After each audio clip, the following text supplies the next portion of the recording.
Hello students, कैसे हो? तो myself Vishnu Soni online platform पर आपका वेलकम।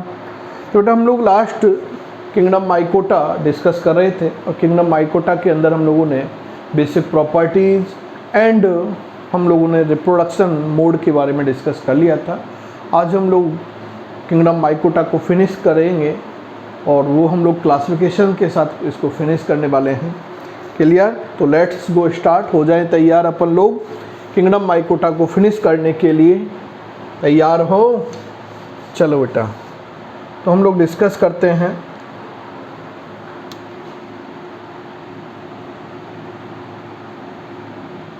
कवकों का वर्गीकरण।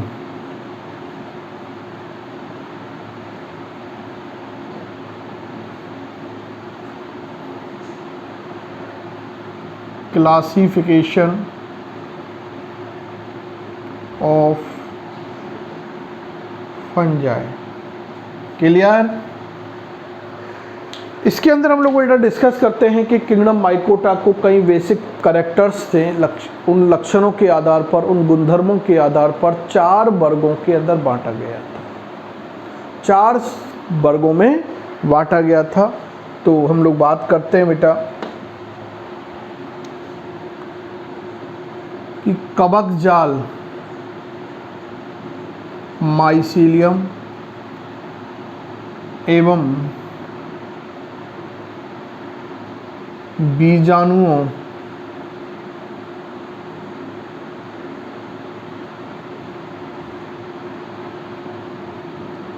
के निर्माण, लैंगिक जनन,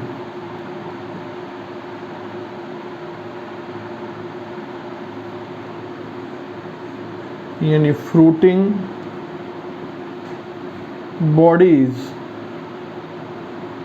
जिसको हिंदी में हम लोग फलन काय बोलते हैं,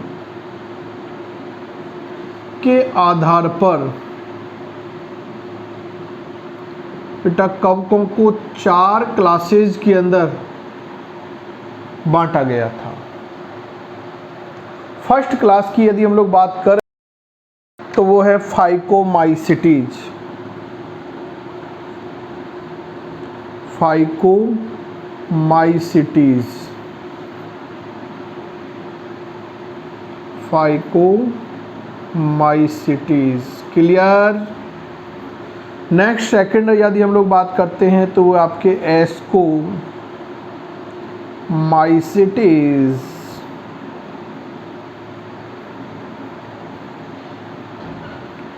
माइसिटीज।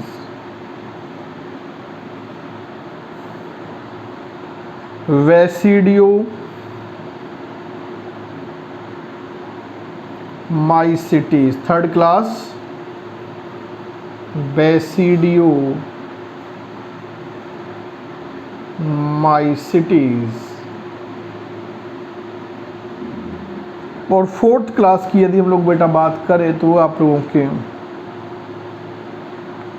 ड्यूटेरोमाइसिटीज।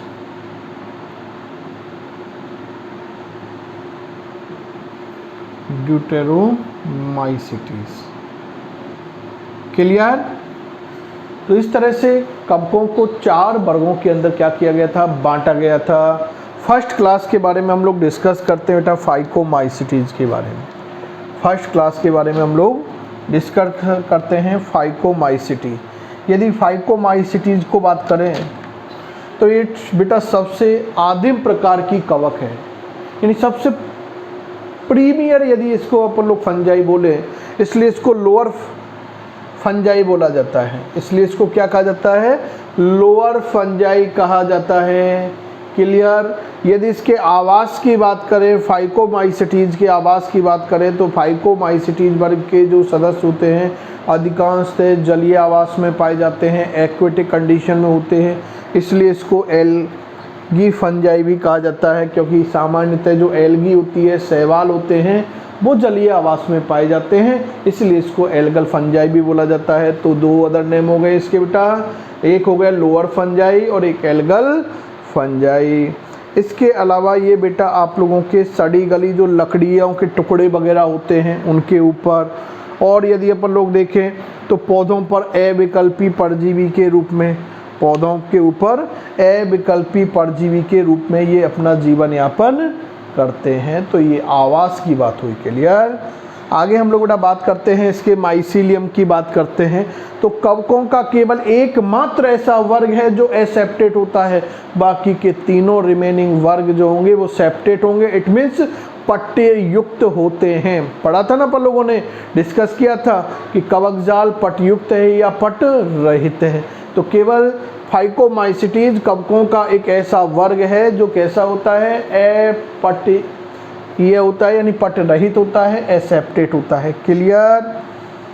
और कोइनोसिटिक टाइप का होता है, संकोशिकीय होता है, अनेक कोशिकाएं उसके अंदर केंद्रक होंगे। क्लियर। आगे बात करते हैं रिप्रोडक्शन की मोड की।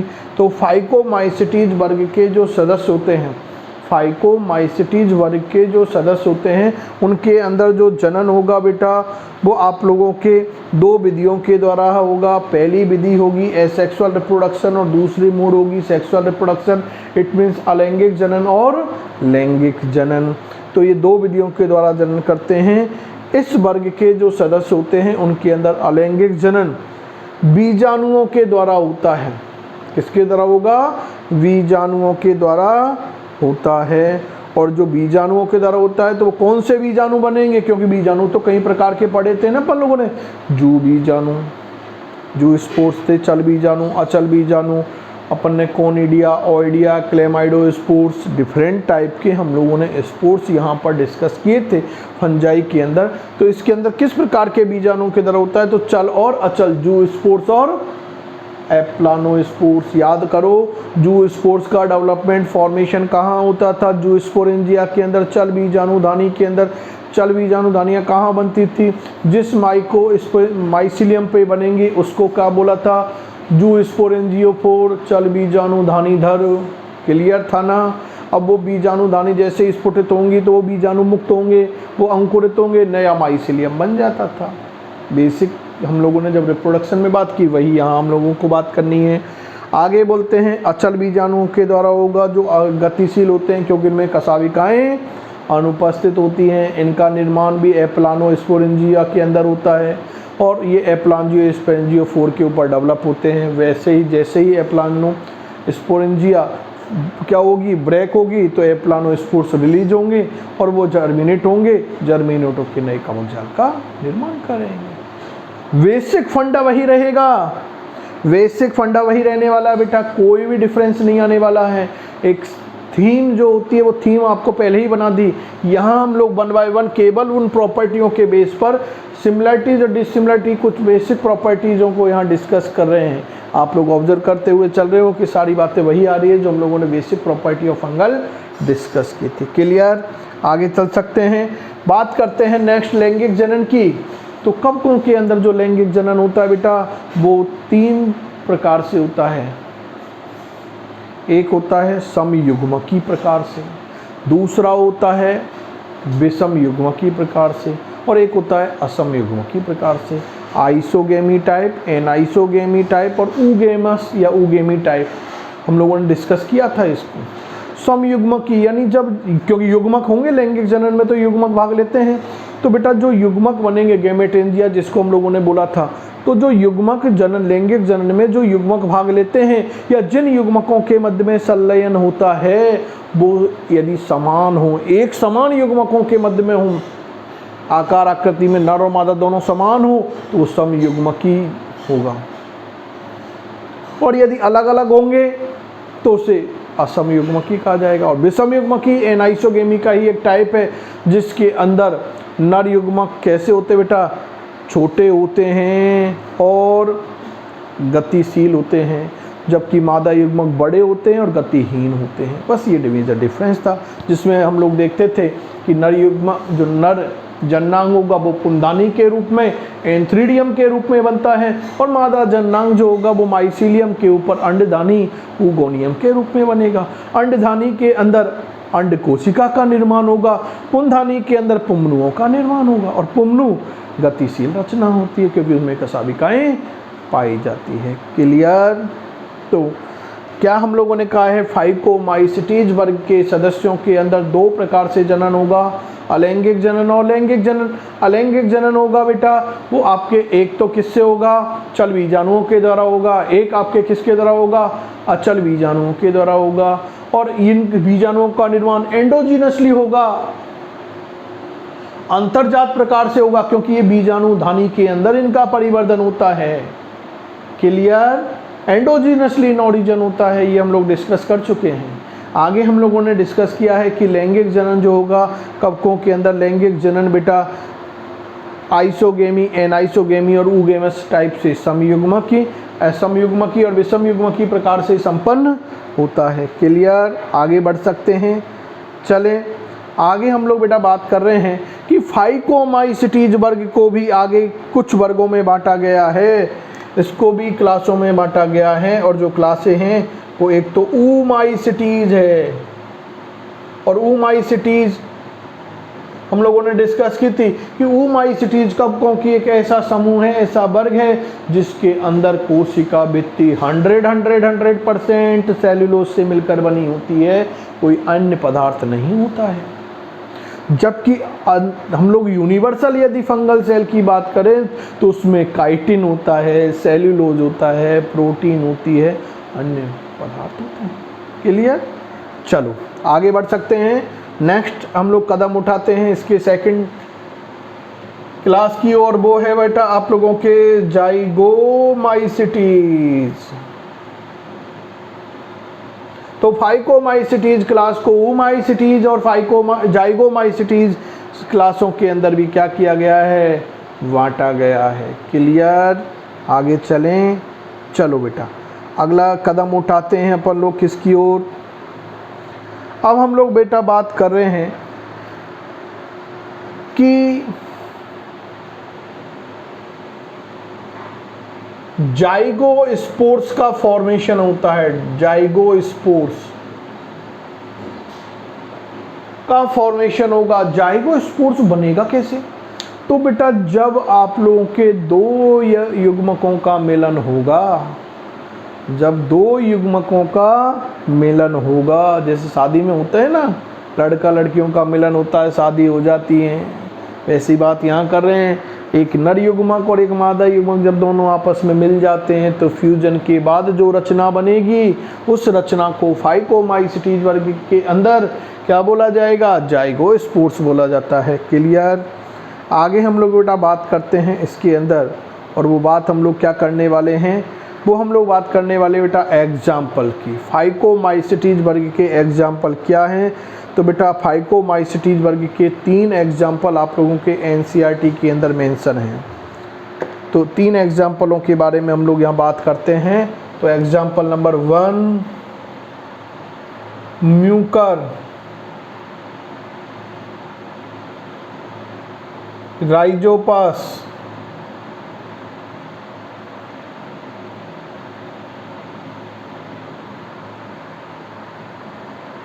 और एल्बुगो।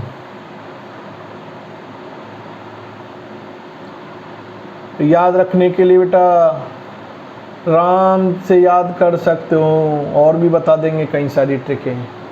तो राम, राइजोपस, एल्बुगो और म्यूकर।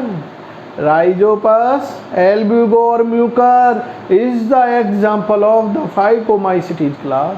क्लियर, तो एनसीईआरटी के एग्जाम्पल आपको बता दिए हैं। क्लियर, आगे हम लोग यहाँ पर कुछ स्पेसिफिक अकाउंट आप लोगों के लिए बोल रहे हैं, उनको आप लोग मेंशन करते हुए चलो बेटा। फर्स्ट हम लोगों को क्या मेंशन करना है, वो है बेटा एल्बुगो।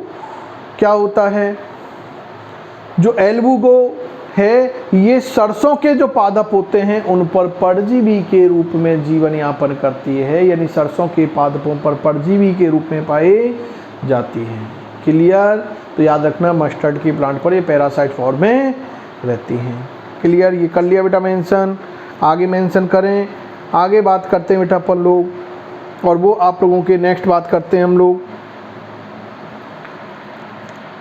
और वो है आप लोगों के अगला कंसेप्ट में मैं बोल रहा हूँ वो मेंशन करो आप लोग। बहुत अच्छा कंसेप्ट है, और वो कंसेप्ट क्या है कि आलू के अंदर अगेती पक्षमारी रोग होता है। आलू के अंदर क्या होता है बेटा, अगेती पक्षमारी रोग होता है, और उसका जो रोगजनक है, पैथोजन है, वो है बेटा फाइटोप्थोरा इन्फेस्टेंस। फाइटोप्थोरा इन्फेस्टेंस जो फाइकोमाइसिटीज वर्ग का सदस्य है, इसके द्वारा आलू का क्या होता है, अगेती अंगमारी रोग होता है, late blight disease of potato होती है। क्लियर, कोई एनी प्रॉब्लम नहीं? तो ये आप लोग मेंशन करें, पॉइंट को कर लिया बेटा नोट।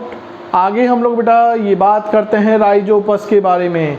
राइजोपस के बारे में भी एक स्पेसिफिक अकाउंट आपके एनसीईआरटी के अंदर मेंशन है कि ये राइजोपस कॉमन ब्रेड मोल्ड होता है बेटा। ये कहाँ पर रहना पसंद करता है, ब्रेड पर रहना पसंद करता है।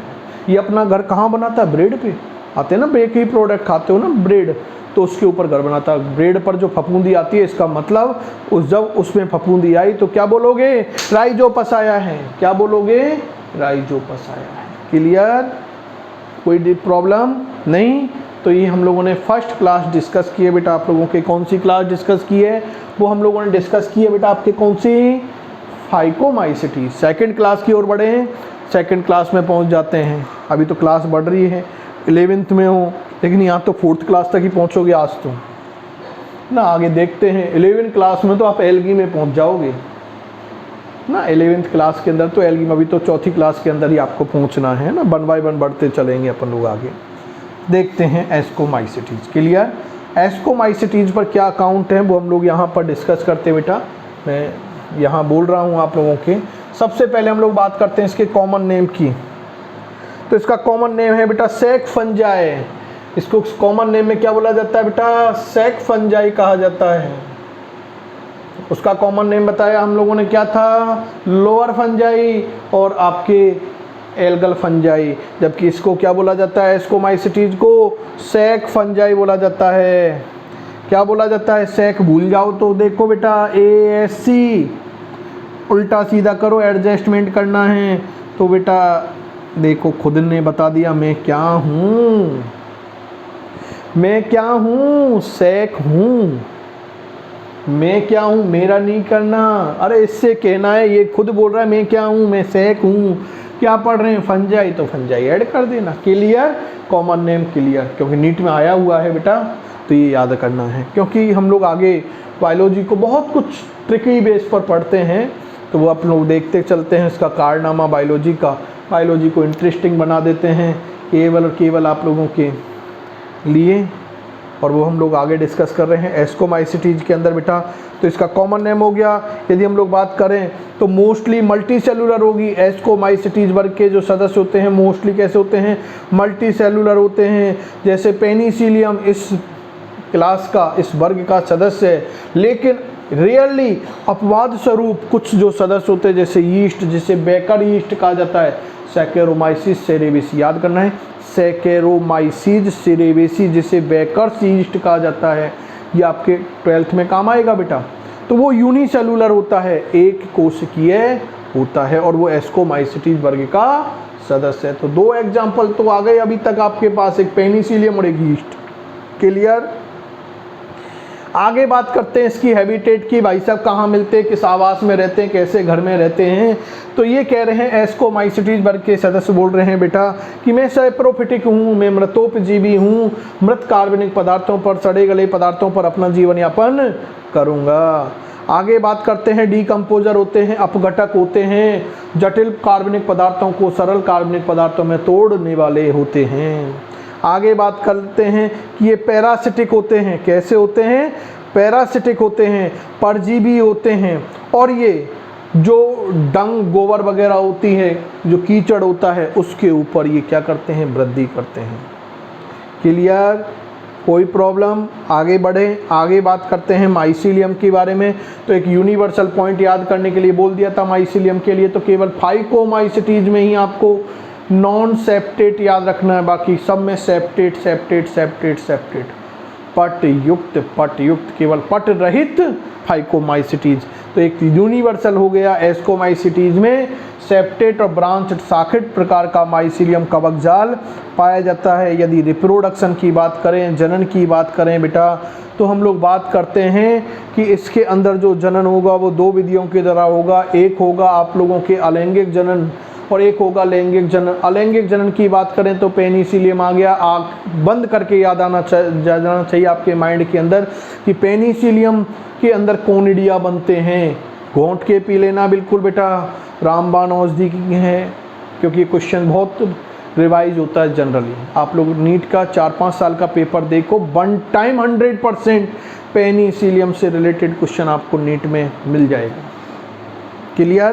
तो हम लोग बात कर रहे हैं बेटा कि पेनिसिलियम में जो होगा वो कोनिडिया के द्वारा होगा। कोनिडिया का निर्माण एक्सोजीनसली होता है, बहिर्जात होता है। माइसीलियम के ऊपर कोनिडियोधर बनते हैं। कोनिडियोफोर का निर्माण होता है। उन कोनिडियोफोर के ऊपर गोलाकार ये बीजाणु श्रृंखलाबद्ध रूप में इकट्ठे हो जाते हैं, जिन्हें कोनिडिया कहा जाता था। क्लियर? बात वही थी ना, तो कोनिडिया के द्वारा होगा। क्लियर? आगे बात करते हैं लैंगिक जनन की। तो लैंगिक जनन में हम लोग बात करते हैं कि इसके अंदर जो सेक्सुअल स्पोर्स बनेंगे, लैंगिक जो बीजाणु बनते हैं, उन्हें क्या बोला जाता है बेटा? एस्कोस्पोर्स बोला। एस्कोमाइसिटीज, एस्कोस्पोर्स, एस्कोमाइसिटीज, एस्कोस्पोर्स, ऐसे याद कर लेना। एस्कोस्पोर्स का निर्माण होता है विच जो प्रोड्यूस्ड एक्सो कैसे होंगे? एंडोजीनसली इन सेक लाइक, जो जिनका निर्माण एक्सोस्पोर का निर्माण क्या होगा? अंतर्जात प्रकार से होगा। कहाँ होगा? एस्की के अंदर होगा। एस्की या एस्कस के अंदर, एस्की या एस्कस के अंदर, जैसे बीजाणुधानी होते हैं ना, ऐसे यहाँ एस्कस बनेंगे और इन एस्कस के अंदर किसका निर्माण होगा? एस्कोस्पोर्स का, एस्को बीजाणुओं का निर्माण होगा। और ये हम लोग बात कर रहे हैं बेटा, ये जो एस्की या एस्कस, सिंगुलर और प्लूरल वर्ड है, एक वचन और बहुवचन। तो एस्कस जो हैं ये क्या होते हैं बेटा?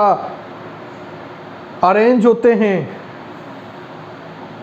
जिन्हें एस्कोकार्प कहा जाता है। Different type of fruiting bodies, different type fruiting body के अंदर ये क्या एस्की अरेंज होंगे, जिन्हें एस्को क्या बोलेंगे बेटा? एस्कोकार्प बोला जाता है। एस्कोकार्प बोला जाता है। तो एग्जाम्पल की हम लोग बात करें तो एग्जाम्पल, 2 एग्जाम्पल तो हमारे पास आ चुके हैं एस्कोमाइसिटीज के अंदर।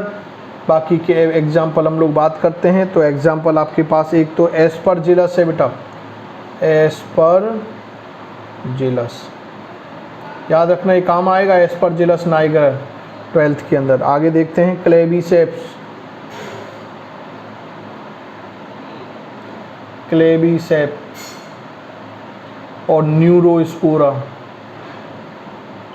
न्यूरोस्पोरा बहुत इंपॉर्टेंट है बेटा, क्योंकि इसके ऊपर बहुत सारे बायोकेमिकल टेस्ट किए गए थे।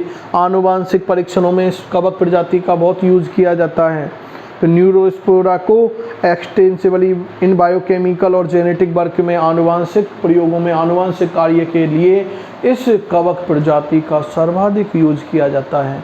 क्लियर? तो ये आप लोगों को याद रखना है बेटा। क्लियर? बढ़े आगे, कोई प्रॉब्लम नहीं ना? चलो यहाँ तक मेंशन कर लो एग्जाम्पल, फिर बढ़ते हैं अपन लोग आगे की ओर। आगे बढ़ते हैं बेटा बेसिडियोमाइसिटीज की ओर। बेसिडियोमाइसिटीज के अंदर बात करते हैं हम लोग 1 बाय 1। तैयार हो बेसिडियोमाइसिटीज के लिए? चलो, तो बेसिडियोमाइसिटीज के अंदर हम लोग बेटा डिस्कस करते हैं, और वो डिस्कशन करते हैं हम लोग क्या? इसका कॉमन नेम। तो कॉमन नेम की बात करते हैं तो क्लव फंजाई। कौन सी फंजाई हो गई? Club fungi. अरे सर क्या हो गया? वो याद कर सकते हो? अरे ए आ गया, बी आ गया, तो और क्या आएगा इसके बाद? सी आएगा ना। तो क्लव फंजाई, सीधा सा थोड़ा सा माइंड में आइडियाज़ लेना है बेटा, है ना? तो उससे आपको याद रह सकता है नीट के अंदर, है ना? नहीं तो कन्फ्यूजन होंगे, सारे एक लगेंगे, फिर हनुमान चालीसा लगानी पड़ेगी। चले, लेकिन हनुमान जी भी काम नहीं करते हैं ज़्यादातर। हनुमान जी भी कहते हैं बेटा मेहनत किया करो, क्योंकि हनुमान जी को बहुत लोग चढ़ाने लगे आजकल प्रसाद, तो हर का भला नहीं करते हैं हनुमान जी। आगे बात करते हैं बेसिडियोमाइसिटीज़ की। तो बेसिडियोमाइसिटीज़ के अंदर हम लोग बेटा बात करते हैं कि इसका कॉमन नेम क्लव फंजाई हो गया ना। एक हम लोग बात करते हैं मशरूम इसका कॉमन नेम हो गया, मशरूम हम लोगों ने नोट भी किया था कॉमन नेम हो मशरूम। और भी बात करें तो ब्रैकेट फंजाई, या हम लोग देख सकते हैं पफवॉल, ये डिफरेंट कॉमन नेम्स हैं बेसिडियोमाइसिटीज़ के। क्लियर। आगे हम लोग बेटा बात करते हैं इसके हैबिटेट की बात करते हैं। तो ये एक आप लोगों के मृदा के अंदर जो गट्ठे होते हैं, लकड़ी के गट्ठे होते हैं ना, टुकड़े जो पार्ट होते हैं उनके अंदर। और यदि हम लोग देखें तो ये जो ट्री वृक्ष जो होते हैं बेटा, उन वृक्षों के ऊपर क्या होते हैं, जो ढूंढे होते हैं वृक्ष के ढूंढे, उनके ऊपर क्या होते हैं, ये परजीवी के रूप में पैरासिटिक फॉर्म में अपना जीवन यापन करते हैं। जैसे रस्ट और स्मट फंजाई, रस्ट फंजाई और स्मट फंजाई की बात करते हैं। कवक जाल की बात करेंगे तो कवक जाल तो अब सीख गए क्या है, मेरे को नहीं बोलना पड़ेगा, क्या होगा आपको याद आ गया होगा। अरे सर बता तो जाओ एक बार। तो वो है बेटा कौन सा, ब्रांच्ड और सेप्टेट। क्लियर। केवल एक ही बात याद करनी है, नॉन सेप्टेट है, बाकी के सारे सेप्टेट हैं। आगे बात करते हैं रिप्रोडक्शन की। तो इसके अंदर बेटा हम लोग बात करते हैं कि बेसिडियोमाइसिटीज वर्ग के सदस्यों के अंदर अलैंगिक जनन का अभाव होता है। कोई भी प्रकार के विशेष प्रकार के बीजाणु इसके अंदर नहीं बनते हैं। इसके अंदर जनन कायिक जनन के द्वारा, और कायिक जनन में भी मुख्यतः विखंडन विधि के द्वारा, फ्रेगमेंटेशन मेथड के द्वारा क्या होता है, कायिक जनन होता है, जिसमें माइसिलियम छोटे छोटे अनेक टुकड़ों में टूटेगा और उससे नई माइसिलियम का कवक जाल का निर्माण हो जाएगा। क्लियर। आगे देखते हैं लैंगिक जनन की बात करते हैं। तो सेक्सुअल रिप्रोडक्शन भी की बात करें तो इनके अंदर बेसिडियोमाइसिटीज वर्ग के सदस्यों के अंदर सेक्सुअल जो ऑर्गन होते हैं उनका क्या होता है, अभाव होता है। लैंगिक जनन दो विधियों के द्वारा होता है, एक सोमेटोगेमी, एक पहली विधि क्या होगी, सोमेटोगेमी, और दूसरी विधि जो होती है स्पर्मेटिजेशन। क्लियर। तो ये याद रखना बेटा, आपको ज़्यादा नहीं बढ़ना है। आगे बात करते हैं हम लोग इसके एग्जाम्पल की ओर बढ़ते हैं। तो एग्जाम्पल्स के अंदर है ना बढ़ते हैं। तो एग्जाम्पल की यदि बात करें इसके, तो एग्जाम्पल क्या मेंशन करोगे, एक तो Agaricus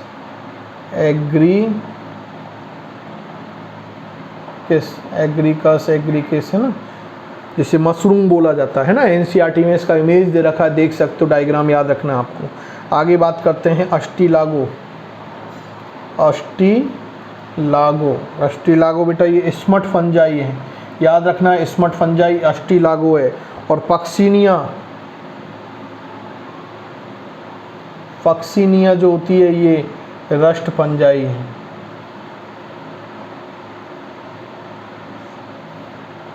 Ustilago smut fungi, Puccinia is the rust fungi, और एग्रीकस क्या है, मशरूम है। तो ये तीन एग्जाम्पल आपके एनसीईआरटी में मेंशन किए हुए हैं। क्लियर बेटा, यहाँ तक एनी कोई प्रॉब्लम तो नहीं है ना। चलें बढ़े आगे। तो कुछ नोट डाल के यहाँ पर एक आध दो अकाउंट है वो आप लोगों को याद कर लेनी है, याद कर सकते हैं आप लोग। क्या याद करेंगे कि जो मशरूम होता है ना, तो मशरूम को क्या बोला जाता है, कुकुरमुत्ता भी बोला जाता है। क्लियर। आगे हम लोग बात कर रहे हैं आपके एग्रीकस की बात करते हैं। तो एग्रीकस को हम लोग गिल फंजाई भी बोलते हैं। क्या बोलते हैं, गिल फंगस भी, यानी फंजाई भी बोला जाता है। क्लियर। तो इस तरह के एक जनरल अकाउंट है, बाकी के ज़्यादा में नहीं जाना, क्योंकि एनसीईआरटी में जो मेंशन है वहाँ तक हम लोगों को बेटा देखते हुए चलना है। नहीं तो बहुत सारे अकाउंट हैं इनके ऊपर, ज़्यादा डीपली जाने से हमें कोई मतलब नहीं, क्योंकि एनसीईआरटी बेस्ड पेपर आता है। नहीं तो इनके ऊपर हम लोग एक एक वन डे हम लोग चला सकते हैं जी गोइंग, है ना। तो बहुत ज़्यादा डीपली हो जाता है, लेकिन लेवल की हम लोगों को ज़्यादा नहीं जाना, क्योंकि जनरल अकाउंटों से ही क्वेश्चन पुटअप किया जाता है। क्लियर। आगे बढ़ते हैं, और आगे अपन लोग बढ़ते हैं लास्ट क्लास की ओर, ड्यूटेरोमाइसिटीज की बात करें तो इसका हम लोग कॉमन नेम बात करेंगे, फंगाई इम्परफेक्ट। इसका जो कॉमन नेम है वो क्या है, इम्परफेक्ट फंजाई।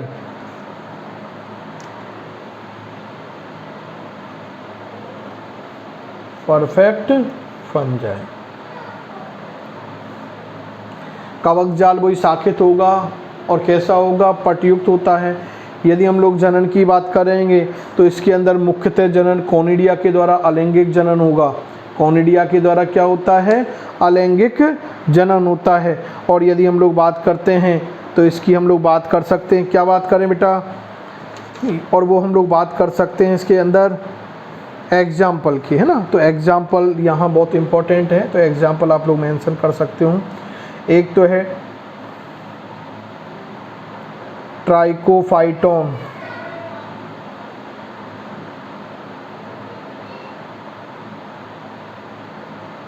माइक्रो ना कोलेटोट्राइकोम,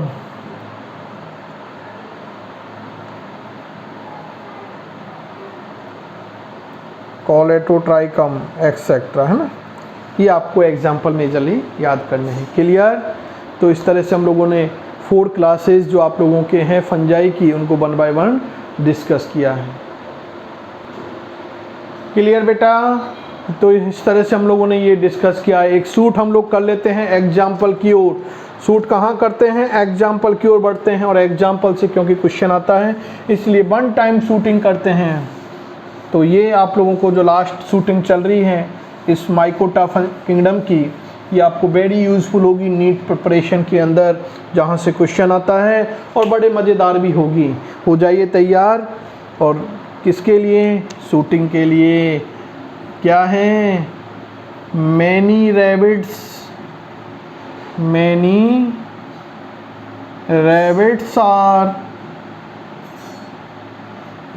rabbits are coming at Neha's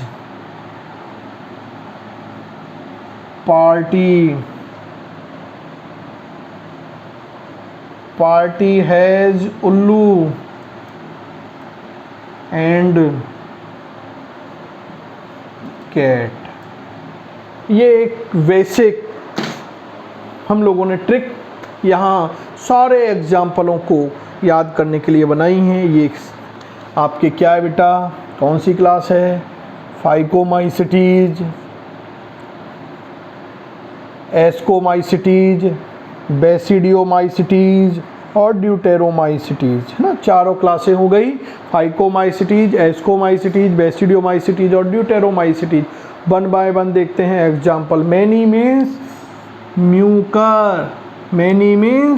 Mucor, rabbit means Rhizopus,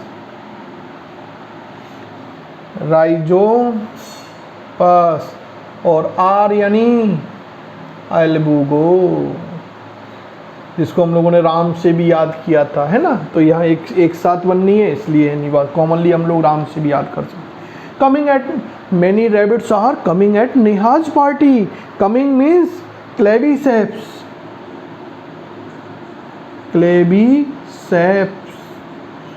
eight Aspergillus,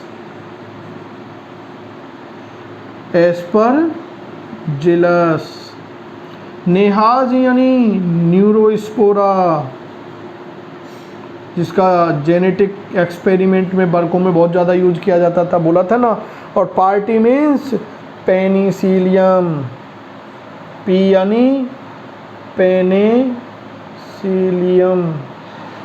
और ए यानी हो गया बेटा आपके क्या, यीस्ट, या 22 से यीस्ट हो गया ना, यीस्ट, जिसे सैकेरोमाइसिस सेरेबेसी भी बेकर्स यीस्ट भी कहा जाता था। क्लियर। एग्जाम्पल हो रहे हैं आगे। पार्टी है उल्लू एंड कैट, तो पार्टी मीन्स है बेटा आपके पक्सिनिया। क्लियर। उल्लू मीन्स अस्टिलागो, जिसे स्मट फंजाई बोला था। और फिर आप लोगों के एंड यानी एग्रीकस, इसे रस्ट फंजाई बोला था। आगे देखते हैं CAT कैट यानी बचपन से पढ़ते आ रहे हैं, तो ये क्या है, कोलेटोट्राइकम,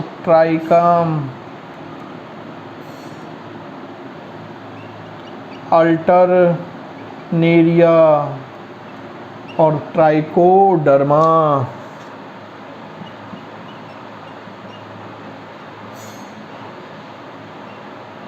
जो रिंग वॉर्म भी करेगा आपके 12th के अंदर, है ना, दाद खाद खुजली फंगस से परेशान, तो ट्राइकोडर्मा फंगल स्पीसीज के द्वारा होता है बेटा। क्लियर? तो ये शूटिंग हो गई आपके सारे एग्जाम्पलों की एक जगह। क्लियर? तो आई होप कि एग्जाम्पल और टॉपिक क्लियर हुआ होगा। Thank you, good bye.